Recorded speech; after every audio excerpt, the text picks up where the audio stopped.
आज हम बात करेंगे फिनो पेमेंट्स बैंक की। जी हाँ, अगर आप जानते हैं तो फिनो पेमेंट्स बैंक 2017 में लॉन्च हुआ था। अब तक 90% से अधिक जिलों तक पहुंच गया है। फिलहाल बैंकिंग आउटलेट्स अगर देखें तो कंपनी के पास देश में 7.25 लाख बैंकिंग आउटलेट्स हैं, 54 बैंक ब्रांचेस और 130 कस्टमर सर्विस पॉइंट्स मौजूद हैं। आज हम कंपनी के डेबिट कार्ड ट्रांजैक्शन ट्रेंड, नए लॉन्च की स्ट्रैटेजी और ग्रोथ आउटलुक सहित कई सारी बातें करेंगे। हमारे साथ इस वक्त जुड़ रहे हैं कंपनी के MD and CEO Rishi Gupta. Mister Gupta, good afternoon, बहुत बहुत धन्यवाद हमें समय देने के लिए। सबसे पहले जिस तरह से जियोपॉलिटिकल टेंशन्स इमर्ज होकर आ रही हैं और हम वहीं से शुरुआत करना चाहेंगे, रशिया यूक्रेन टेंशन्स की वजह से क्या आप कोई चैलेंजेस देख रहे हैं, बिजनेस पर कुछ इम्पैक्ट है? एब्सोल्युटली कोई हमारे बिजनेस पे इसका कोई इम्पैक्ट नहीं है, क्योंकि यूक्रेन चैलेंजेस जो हैं वो डिफरेंट इंटरनेशनल चैलेंजेस के अंदर है।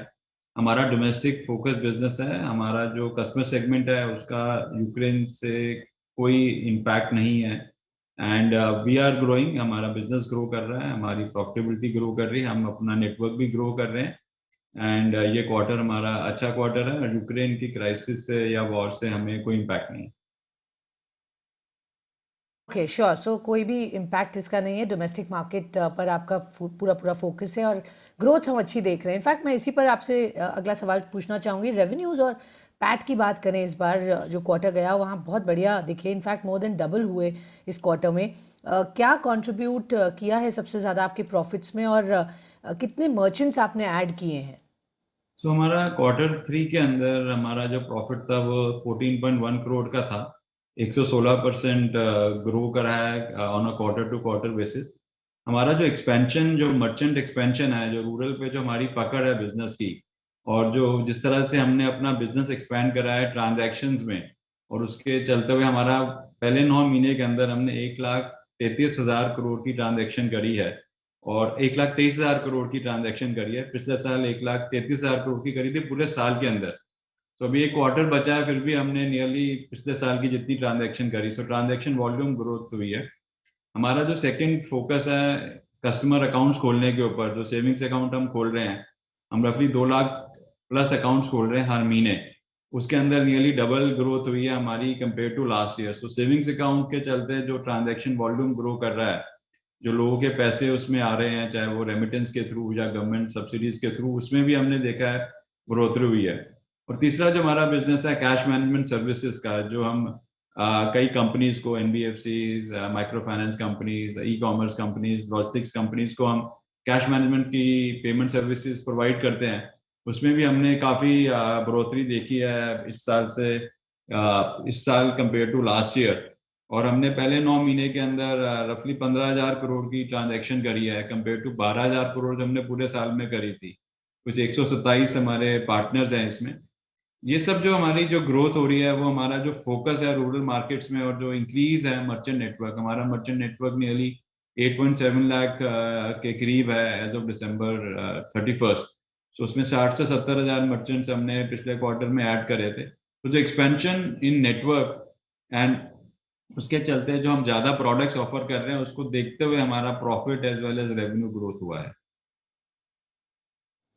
Okay, okay, fair enough. तो ये रीजंस थे अच्छे नंबर्स के लिए और किस वजह से प्रॉफिटेबिलिटी अच्छी दिखी, रेवेन्यूज बढ़े। बट मैं आपसे जानना चाहूँगी ग्रोथ ट्रेंड्स अब किस तरह से दिख रहे हैं। अगर हम माइक्रो एटीएम्स की बात करें, आधार इनेबल्ड पेमेंट सिस्टम्स की बात करें, ऑल्सो क्या ग्रोथ देखी गई सीएमएस में आपकी?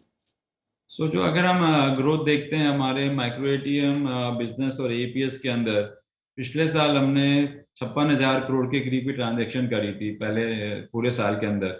इस साल 9 महीने के अंदर हमने ऑलरेडी 42,000 करोड़ की ट्रांजैक्शन कर ली है। हमें लग रहा है कि ये जो माइक्रो एटीएम और एपीएस का बिजनेस है, ये एक स्टेबल बिजनेस है। ये हमें एक अच्छा फुटफॉल लेकर आता है हमारे कस्टमर को, जिसको हम सेविंग्स अकाउंट में कन्वर्ट करते हैं। तो ये यहाँ पे हमें कंसिस्टेंट ग्रोथ मिल रही है। रेमिटेंसेस जो एक अलग प्रोडक्ट है, जो डोमेस्टिक रेमिटेंस प्रोडक्ट है, पिछले साल हमने रफली 29,000 करोड़ की ट्रांजेक्शन करी थी इसके अंदर। इस साल पहले 9 महीने में हमने 29,000 करोड़ की ट्रांजेक्शन करी है। सो रेमिटेंस जो कोविड के चलते जो एक रिडक्शन हुआ था रेमिटेंस का, वो भी पूरी तरह से अभी रिकवर हो गया है। सीएमएस मैंने आपको पहले बताया, हमने रफली 15,000 करोड़ की ट्रांजेक्शन करी है कंपेयर टू 12,000 करोड़ जो पहले पिछले साल हमने करी थी। 9 महीने के अंदर। सो ऑल एंड ऑल, चाहे CMS लीजिए, चाहे रेमिटेंस, चाहे माइक्रो ATM, तीनों प्रोडक्ट्स में एक अच्छी ग्रोथ आ रही है। कासा जो मैंने आपको बताया, सेविंग्स अकाउंट, पिछले साल हमने 11.3 लाख अकाउंट खोले थे पूरे साल के अंदर। इस साल पहले 9 महीने के अंदर हमने ऑलरेडी 13.5 लाख अकाउंट खोल दिए हैं। उसको देखते हुए ना हमें लग रहा है कि जो डिजिटल पुश भी आ रहा है बिजनेस में, जो UPI ट्रांजेक्शन हमने देखी है वो ग्रो हुई है। रफली 3.5 टाइम्स हमारी ट्रांजेक्शन इस साल ग्रो हुई है कंपेयर टू लास्ट ईयर। और डेबिट कार्ड का यूसेज भी इंक्रीज हो रहा है। सो हम ये कह सकते हैं, जो नंबर्स के देखते हुए, कस्टमर का ट्रेंड देखते हुए, कि जो हमारा कस्टमर सेगमेंट है, जो एक हम फोकस करके एक जोग्राफीज पे, रूरल जोग्राफीज पे, एक पर्टिकुलर सेगमेंट पे जो हमारी लीडरशिप है, फिनो की लीडरशिप है कि एक 4 से 5 लाख रुपए की इनकम कैटेगरी वाले कस्टमर पे फोकस करके, रूरल पे फोकस करके, वहां पे हम देख रहे हैं कि ट्रांजैक्शन वॉल्यूम के साथ में savings account and usage of digital products, जिसको हम कहते हैं, चाहे UPI है या डेबिट कार्ड्स है, वहां पे भी हमने देखा है, वहां पे भी ग्रोथ हमें नजर आ रही है। सो आउटलुक इज क्वाइट पॉजिटिव। ये वाला क्वार्टर के अंदर भी हमारा ग्रोथ अच्छी है compare to last year. And profit के अंदर भी हम लोग की कोशिश यही रहेगी कि इस क्वार्टर का प्रॉफिट पिछले क्वार्टर से बेटर होगा।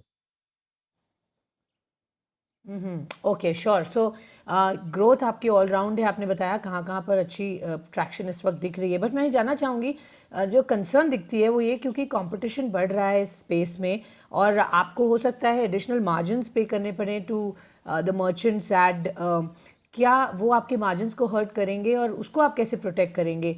Because that could impact the profitability in the long run. एक तो ये बात, और साथ ही साथ आपसे ये जानना चाहूँगी कि बिजनेस आउटलुक आपने कहा नए प्रोडक्ट्स की पॉइंट ऑफ व्यू से कैसा दिख रहा है सर? क्या लॉन्चेस देखेंगे हम आपकी तरफ से? कंपटीशन तो is way of life, we have to live with competition, there is no choice. But हमारी जो पकड़ है, फिनो जो as a group, as a company है, बैंक हमारा रफली 5 साल पुराना है, बट एज अ ग्रुप हम 16 साल से हैं नियरली। सो हमारा जो रूरल पेनिट्रेशन है और जो कनेक्ट है हमारा कस्टमर्स के साथ, वो कनेक्ट ओवर अ पीरियड ही बिल्डअप हो सकता है, वो ओवरनाइट बिल्डअप नहीं हो सकता। और ये जो बिजनेस है फिनो का, जो फिजिटल बिजनेस है, आपको एक फिजिकल नेटवर्क क्रिएट करना है और एक डिजिटल नेटवर्क उसके ऊपर ओवरले उसको क्रिएट करना है, और ये ओवर अ पीरियड ही बिल्डअप होता है। बिकॉज हम बैंकिंग के बिजनेस में एक ट्रस्ट जो है कस्टमर का, एक जो कनेक्ट है कस्टमर का, वो फिनो का काफी अच्छा है। और हमारी, क्योंकि हम फर्स्ट मूवर एडवांटेज है हमारी इस बिजनेस में, इस सेगमेंट में, पेमेंट्स के और लाइबिलिटीज की जो सेगमेंट है उसके अंदर हमारा, तो हमें कंपटीशन तो है, मार्जिन पे ऑब्वियसली प्रेशर तो बिल्डअप रहेगा। बट क्योंकि हम एक्सपैंड भी कर रहे हैं अपना नेटवर्क काफी एग्रेसिवली, और नए प्रोडक्ट्स भी लेकर आ रहे हैं। और नए प्रोडक्ट्स के अंदर जैसे आपने पूछा, हम ऑलरेडी पेमेंट्स के अंदर हमारे काफी सारे प्रोडक्ट्स हैं, लाइबिलिटीज के अंदर हमारा सेविंग अकाउंट का प्रोडक्ट है, हम RD FD प्रोडक्ट हैं वो भी लेकर आना चाहते हैं, रेगुलेटरी अप्रूवल की वेट कर रहे हैं। हमारा इंटरनेशनल रेमिटेंस का जो बिजनेस था उसका अप्रूवल आ गया, होपफुली नेक्स्ट क्वार्टर के अंदर हमारा प्लान है उसको लॉन्च करने का। उसके अलावा क्रेडिट के अंदर हम लोगों ने कुछ NBFCs के साथ टाई अप करा है, तो मर्चेंट लोन है, कंज्यूमर लोन है, वहाँ पे हमने कुछ प्रोडक्ट्स वहाँ पे ऑफर करना शुरू करा है। अगले 6 से 9 महीने के अंदर उसमें हम चाहते हैं कि थोड़ी ट्रैक्शन और बिल्डअप होगी। So international remittance, RD FD, credit and mutual fund भी एक हमारा कोशिश है।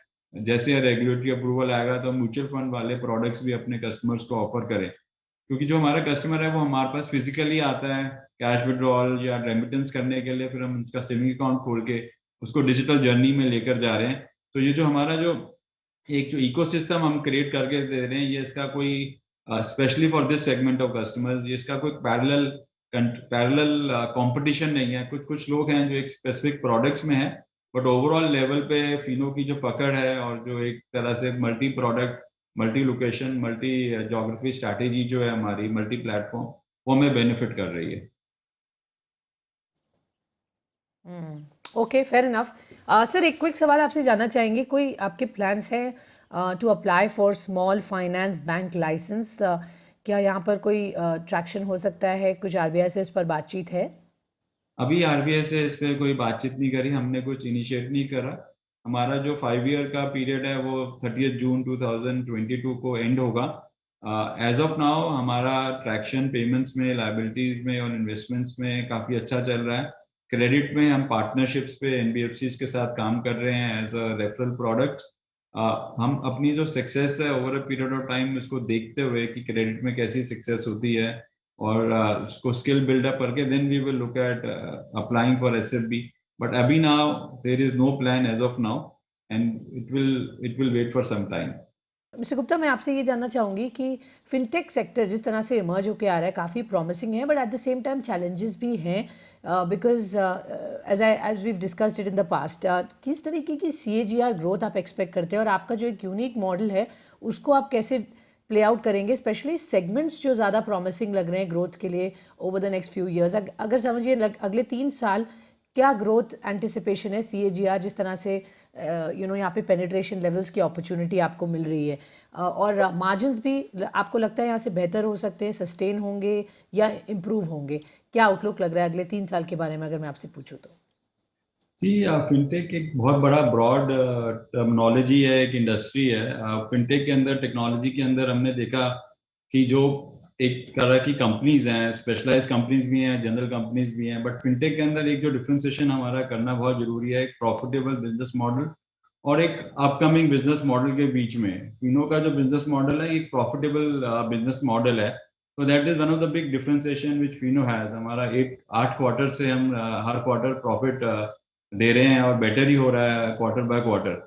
ग्रोथ आउटलुक में हमें जो लग रहा है कि इंडस्ट्री के अंदर जिस तरह से हम देख रहे हैं एक्सपेंशन को लेके अपने मर्चेंट्स को और कस्टमर जो हम ऐड कर रहे हैं, हमारा CASA products, CMS products is growth और इसमें अच्छी ग्रोथ आनी चाहिए। सो हम रफली 28 से 30% के बीच का नंबर लेकर चल रहे हैं कि ऑन अ कंसिस्टेंट बेसिस हम अगले कुछ सालों के अंदर इतनी ग्रोथ हम अचीव करते रहेंगे। और ये ग्रोथ हम कॉन्फिडेंट है कि हम अचीव करेंगे क्योंकि हमारा जो मर्चेंट नेटवर्क एक्सपैंड कर रहा है, जो कस्टमर्स हमारे ऐड हो रहे हैं, उनके अंदर हम देख रहे हैं ट्रांजैक्शन वॉल्यूम और बिजनेस ग्रो होते हुए। So from both from profitability point of view as well as from growth point of view, I think Fino is a unique company in the fintech industry, fintech world, जहाँ पे आप दोनों चीजें, आपको profitability और growth मिल रही है और बिजनेस भी एक सस्टेनेबल बिजनेस है। एंड हमें लग रहा है आगे with the expansion in the network and also with the customer will be able okay, to do more cross sell as well. All right, okay, तो काफ़ी अच्छी ग्रोथ आप एक्सपेक्ट कर रहे हैं, सस्टेनेबल ग्रोथ मॉडल जैसा आपने बताया, वो लाइन अप किया गया अगले कुछ साल तक आपकी 25-30% तक की ग्रोथ एंटिसिपेट करें अगर हम टॉप लाइन की बात करें। बहुत बहुत धन्यवाद ऋषि गुप्ता हमारे साथ जुड़ने के लिए, हमें समय देने के लिए और बताने के लिए आगे किस तरीके का कंपनी का आउटलुक है।